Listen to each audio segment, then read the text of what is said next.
Electrical Safety Risk Assessment. The intent is to perform a risk assessment, which includes a review of the electrical hazards, the associated foreseeable tasks, and the protective measures that are required in order to maintain a tolerable level of risk. A risk assessment should be performed before work is started. Safety assessments of electrical equipment and systems should be a planned and scheduled event to help ensure a safe and reliable electrical system. Regularly scheduled assessments are used to identify the following: unsafe equipment, inadequate or non-existent electrical equipment maintenance programs, unsafe employee work practices, compliance or non-compliance with regulations and standards, personal protective equipment availability, condition and usage by employees, and training programs for qualified and unqualified personnel. Once you have identified each potential source of electrical injury in a given workspace, you're ready to move on to assessing the risks for those hazards. Risk refers to a combination of ideas, the severity of an injury and the likelihood of that injury occurring. Start by ranking the severity of the potential injury into one of these categories: fatal or life-altering injury, permanently preventing a return to work; severe injury, requiring hospitalization; reversible harm, requiring professional medical attention; minor injuries, requiring first aid only. For each task or procedure that could expose an employee to the hazard, rank the likelihood of an injury's occurrence, using these parameters. How often will a worker be exposed? Once an hour, once a day, once a month, or once a year?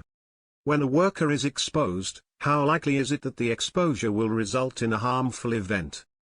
If a harmful event occurs, how likely is it that the worker will be able to limit or avoid injury? Combining the severity of a potential injury with the likelihood of the injury occurring will give you an estimate of the total risk for a given task.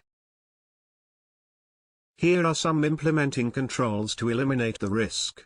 Engineering control, such as barriers and redesigned equipment, which can eliminate a hazard entirely or provide physical separation between a hazard and a worker. Awareness devices, such as signs and labels, which ensure that workers and visitors are aware of a hazard before they are exposed to it. Procedures, including written plans and instructions, which give workers specific guidance on performing a given task safely.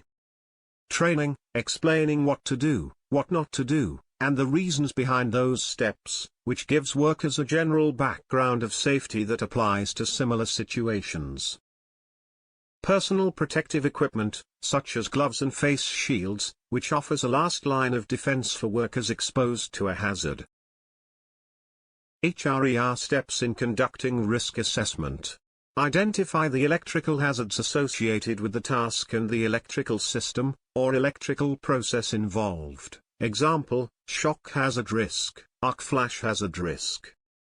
Identify the electrical work to be performed within the electrical system or process.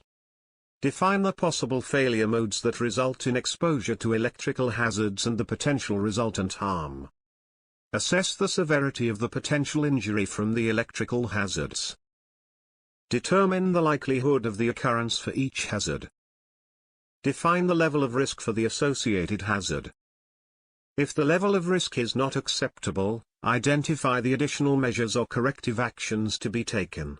Example, where appropriate PPE, and if the risk too great, do not perform the task.